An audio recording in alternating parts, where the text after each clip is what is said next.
पश्चिम बंगाल में अवैध रूप से रह रहे घुसपैठियों में जबरदस्त खलबली मची हुई है और इसका कारण है SIR special intensive revision. Kolkata के कई इलाकों में भी अफरा तफरी मची हुई है और गुलशन कॉलोनी जैसे इलाके भी धड़ाधड़ खाली हो रहे हैं, जिसे अवैध बांग्लादेशियों का घुसपैठियों का गढ़ माना जाता है। बड़ी संख्या में घुसपैठिए बॉर्डर पर पहुंच रहे हैं और बीएसएफ से बॉर्डर खोलने की, खुद को अपने मुल्क वापस भेजने की गुहार लगा रहे। बांग्लादेश वापस भागने की कोशिश कर रहे ये बांग्लादेशी लंबे समय से पश्चिम बंगाल में अवैध तरीके से रह रहे थे। ये खुलेआम कबूल रहे हैं कि ये लोग अवैध तरीके से भारत में घुसे, इनके पास कोई लीगल डॉक्यूमेंट्स नहीं है। ऐसे में एक बड़ा सवाल भी है, बिना किसी आइडेंटिटी प्रूफ के ये घुसपैठिए भारत में इतने दिनों तक बिना रोक टोक के सारी सुविधाओं के साथ कैसे रह गए? और अब जब एसआईआर शुरू हुआ तो ये देश अपने भागने के लिए बेकरार है।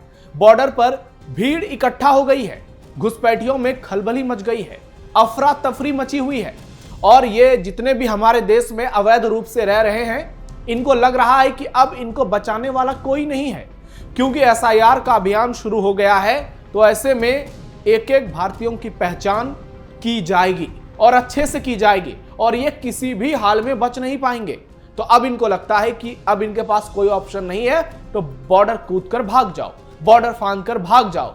ऐसे में अब बीएसएफ भी हाई अलर्ट पर है और पूरे देश में एसआईआर को लेकर जो घुसपैठियों में हड़कंप मचा हुआ है वो बॉर्डर पर नजर आ रहा है। दूसरी ओर योगी आदित्यनाथ भी यूपी में जबरदस्त एक्शन मूड में नजर आ रहे हैं और घुसपैठियों को लेकर जो कार्रवाई की जा रही है, योगी आदित्यनाथ ने जो आदेश दिए हैं उसके बाद से लेकर घुसपैठियों में जबरदस्त भगदड़ नजर आ रही है, जो पश्चिम बंगाल के बॉर्डर तक पहुंच गया है। नमस्कार, टर्निंग पॉइंट में आपका स्वागत है।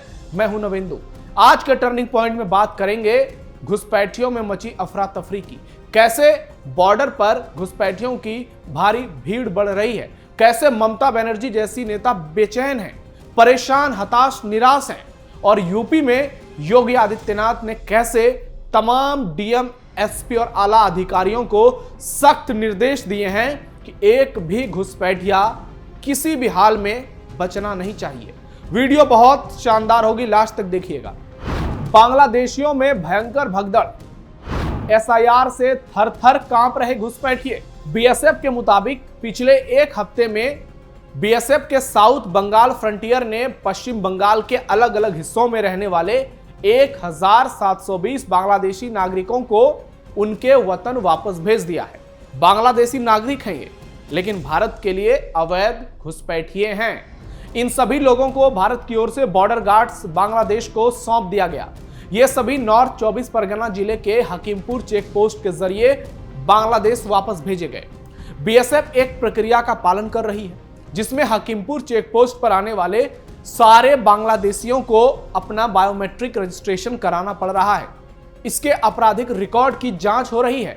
इसके बाद पश्चिम बंगाल पुलिस इसको मंजूरी दे रही है और फिर बीएसएफ इनको धक्के मारकर बॉर्डर पार कर रही है, भारत से बोझ कम कर रही है और बंगाल पुलिस अधिकारियों की ओर से अनुमति मिलने के बाद ही इन्हें डिपार्ट किया जा रहा है। चूंकि सत्यापन की प्रक्रिया थोड़ी लंबी है, इसलिए बांग्लादेशियों को हकीमपुर चेक पोस्ट पर घंटों इंतजार करना पड़ रहा है। हकीमपुर पोस्ट पर अपनी बारी का इंतजार कर रहे बांग्लादेशी घुसपैठियों का कहना है कि वो कई सालों से पश्चिम बंगाल में रह रहे हैं। वो यहाँ जंगल की साफ सफाई का काम करते हैं। उसने अभी तक भारत में अपनी पहचान का कोई पहचान पत्र नहीं बनाया है, यानी उनके पास कोई भी आइडेंटिटी नहीं है। वो जबरदस्ती भारत में रह रहे हैं, लेकिन अब एसआईआर शुरू होने के बाद वो अपने देश बांग्लादेश जाने के लिए बेकरार है, क्योंकि डंडा चलने के डर से परेशान है। बांग्लादेशी घुसपैठिए से जब ये पूछा गया कि एसआईआर में ऐसा क्या है जो वो भारत छोड़ने को मजबूर है, तो इनका कहना है कि सरकार की ओर से कह दिया गया है कि ये लोग भारत में नहीं चाहिए। अगर इनको भारत में रहना है तो नागरिकता साबित करनी पड़ेगी और इनके पास कोई प्रूफ नहीं है, क्योंकि ये घुसपैठिए हैं। इसी कारण ये पश्चिम बंगाल छोड़कर भाग रहे हैं। घुसपैठियों का यह भी कहना है कि वो किसी जान पहचान वाले के साथ बांग्लादेश से पश्चिम बंगाल आए थे, यानी एक रैकेट काम किया यहाँ पर। उसने भारत में आने का लीगल तरीका नहीं अपनाया था। यही वजह है कि कि अब इनको वापस खदेड़ा जा रहा है। बिहारी भाषा में कहें तो इनको रपेटा जा रहा है। वहीं एक अन्य घुसपैठिया ने मीडिया को बताया कि वो 2009 से ही पश्चिम बंगाल में रह रहा था और यहाँ राज मिस्त्री का काम करता था। वो अपने मामा के साथ बांग्लादेश से पश्चिम बंगाल आया था। हालांकि उसने कैमरे के सामने ये बताने से मना कर दिया कि उसने अपने मामा के साथ पश्चिम बंगाल में अवैध तरीके से कैसे एंट्री की थी। आप इससे समझ सकते हैं कि किस तरह से ये लोग भारत में कब्जा गैंग में शामिल होते हैं। कोई राजमिस्त्री का काम करता है, कोई सफाई कर्मचारी बन जाता है, कोई फल बेचता है, कोई ठेला लगाता है, कोई ढाबा चलाता है और ये मॉड्यूल धीरे धीरे आतंकियों गतिविधियों में भी शामिल हो जाता है। लेकिन एसआईआर शुरू होने के बाद ये लोग बांग्लादेश भागने के लिए मजबूर हैं। पश्चिम बंगाल में एसआईआर के तहत वोटर लिस्ट का जो लीगल सत्यापन है, उसका जो संशोधन है वो हो रहा है और इस प्रक्रिया का मकसद ये सुनिश्चित करना है कि वोटर लिस्ट में कोई भी लीगल वोटर ना छूट पाए और कोई भी अवैध वोटर इसमें शामिल ना हो पाए। एसआईआर प्रक्रिया के दौरान बूथ स्तर के अधिकारी यानी बीएलओ घर घर जाकर वोटरों को फॉर्म बांट रहे हैं और उनके डॉक्यूमेंट्स को सत्यापित कर रहे हैं।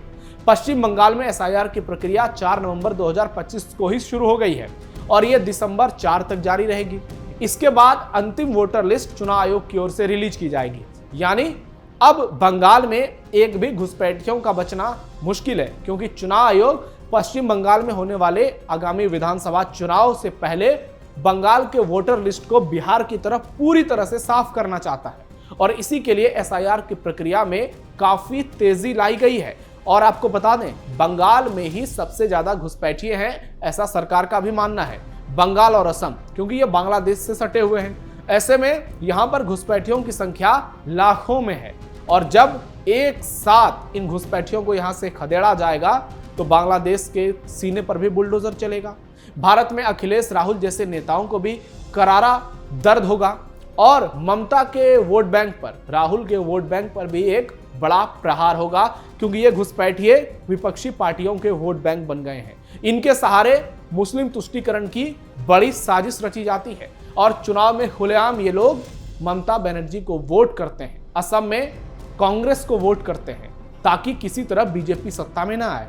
लेकिन अब जब एसआईआर चल रहा है, ऐसे में इनकी सांसें फूल रही हैं। इनको लग रहा है कि अब बचना मुश्किल ही नहीं, नामुमकिन है। योगी का घुसपैठियों पर ताबड़तोड़ एक्शन। देश भर में एसआईआर पर जमकर बवाल हो रहा है। विपक्षी पार्टियों के नेता छाती पीट रहे हैं, जबकि दूसरी ओर उत्तर प्रदेश में सीएम योगी ने सभी डीएम और एसपी को सख्त ऑर्डर दिए हैं कि अवैध घुसपैठियों पर फौरन एक्शन लिया जाए और सख्त कार्रवाई की जाए। स्पष्ट और कठोर निर्देश जारी किए गए हैं। उन्होंने कहा है कि प्रदेश की कानून व्यवस्था, राष्ट्रीय सुरक्षा और सामाजिक जो समरसता है वो उनकी सर्वोच्च प्राथमिकता है और किसी भी प्रकार की अवैध गतिविधि को प्रदेश में बर्दाश्त नहीं किया जाएगा। सीएम ने सख्त निर्देश दिए हैं कि प्रत्येक जिला प्रशासन अपने इलाके में रहने वाले अवैध घुसपैठियों की पहचान करे और जो नियम संगत कार्रवाई हो उसे जल्द से जल्द शुरू किया जा सके। सीएम का यह निर्देश साफ है कि घुसपैठियों को रखने के लिए हर एक जनपद में डिटेंशन सेंटर बनाए जाएं और इन केंद्रों में घुसपैठियों को रखा जाए और जैसे ही सत्यापन की प्रक्रिया पूरी हो फौरन उसे भारत से बाहर कर दिया जाए, खदेड़ दिया जाए, अपने देश भेज दिया जाए। बीते दिन ही लखनऊ में एक कार्यक्रम के दौरान सीएम योगी ने कहा था कि उनकी सरकार की पहली प्राथमिकता जनता है, खासकर महिलाओं की सुरक्षा, देशवासियों की सुरक्षा सुनिश्चित करना। अब आपको शॉर्ट में बताते हैं कि योगी का फरमान क्या है और वो कैसे घुसपैठियों के लिए सबसे बड़ा खतरा बन गए। प्रत्येक जिला प्रशासन अपने क्षेत्र में रहने वाले अवैध घुसपैठियों की पहचान सुनिश्चित करे और नियमानुसार कार्रवाई शुरू करे। घुसपैठियों को रखने के लिए प्रत्येक जनपद में अस्थायी डिटेंशन सेंटर बनाया जाए। इन केंद्रों में विदेशी नागरिकता रखने वाले भारत में घुसे अवैध व्यक्तियों को रखा जाएगा और आवश्यक सत्यापन की प्रक्रिया पूरी होने तक वही आवास सुनिश्चित किया जाएगा। डिटेंशन सेंटर में रखे गए अवैध घुसपैठियों को तय प्रक्रिया के तहत उनके देश वापस भेजा जाए। एसआईआर के खिलाफ विपक्ष एकजुट। एसआईआर की कार्रवाई में जैसे जैसे तेजी देखने को मिल रही है, विपक्ष बौखला रहा है। पश्चिम बंगाल में ममता, असम में गौरव गोगोई, बिहार में तेजस्वी, हालांकि बिहार में तो पूरी हो चुकी है, और अखिलेश यादव यूपी में। यूपी, बंगाल और असम, इन 3 राज्यों में चुनाव है। असम बंगाल में 26 में होने हैं, जबकि यूपी में 27 में, और ये लोग हार के डर से बौखलाए हुए हैं। क्योंकि बिहार चुनाव में जिस तरह से मतदाता सूची साफ हुई और उसके बाद चुनाव में बीजेपी की शानदार जीत हुई, उसके बाद ममता और अखिलेश डरे हुए हैं। इनको लग रहा है कि यूपी बंगाल में भी वही होगा, असम में कांग्रेस को भी यही लग रहा है। ऐसे में अब बड़ा सवाल है कि एसआईआर के खिलाफ क्या ये विपक्षी जो एकजुट हो रहे हैं, ये घुसपैठियों के लिए एक तरह से उनका समर्थन कर रहे हैं। और अगर ऐसा ये समर्थन करते रहेंगे तो फिर भारत में रहकर ये भारत विरोधियों का साथ दे रहे हैं। और क्या भारत में रहकर भारत विरोधियों का साथ देना सही है? क्योंकि सुप्रीम कोर्ट कह चुका है कि भारत कोई धर्मशाला नहीं है। ऐसे में विपक्षी नेताओं के रवैये और इनके व्यवहार पर कड़े सवाल उठते हैं। और सवाल इसलिए भी उठते हैं क्योंकि सिर्फ और सिर्फ ये लोग वोट बैंक की राजनीति कर रहे हैं, तुष्टीकरण की सियासत कर रहे हैं। और इसी के चलते ये लोग बौखलाए हुए हैं और इनको समझ में ही नहीं आ रहा है कि ये देश के नागरिकों की नजरों में गिर रहे हैं। आपको बता दें कि बंगाल में लाखों की संख्या में घुसपैठी हैं, यूपी में भी वही है, असम में भी वही स्थिति है। ऐसे में जब वोटर लिस्ट की सफाई पूरी तरह से हो जाएगी तो ये तय मानिए भारत का एक हिस्सा पूरी तरह से साफ हो जाएगा इन कट्टरपंथियों जिहादियों से। और फिर चुनाव की प्रक्रिया भी पूरी तरह से पारदर्शी होगी, लोगों को भी उनका हक मिलेगा और जो स्थानीय लोग हैं बंगाल के, असम के, उत्तर प्रदेश के, उनके साथ भी न्याय हो पाएगा। क्योंकि आज के दौर में घुसपैठिए इनके हक पर मार कर रहे हैं। घुसपैठिए हमारे देश में एक दीमक की तरह हैं जो देश को खोखला कर रहे हैं। और इसी को लेकर बीजेपी शासित प्रदेश में जबरदस्त एक्शन देखने को मिल रहा है। और विपक्षी प्रदेश में जो नेता सत्ता में बैठे हुए हैं या जो विपक्ष में हैं वो बौखलाए हुए हैं। और उन्हीं में से एक है ममता, उन्हीं में से एक है अखिलेश, उन्हीं में से एक है केरल के सीएम। तो आपको क्या लगता है कि एसआईआर की ये जो प्रक्रिया है, क्या ये विपक्ष की जो तुष्टीकरण की सियासत है इस पर हमेशा के लिए विराम लगाएगी? कमेंट बॉक्स में अपनी राय जरूर दीजिएगा। एसआईआर पर आप क्या सोचते हैं? विपक्षी नेताओं को लेकर आपकी राय क्या है? और जिस तरह से बॉर्डर पर बांग्लादेशी घुसपैठियों की भारी भीड़ इकट्ठा हो रही है, आपको क्या लगता है? कमेंट बॉक्स में अपनी राय जरूर दीजिए।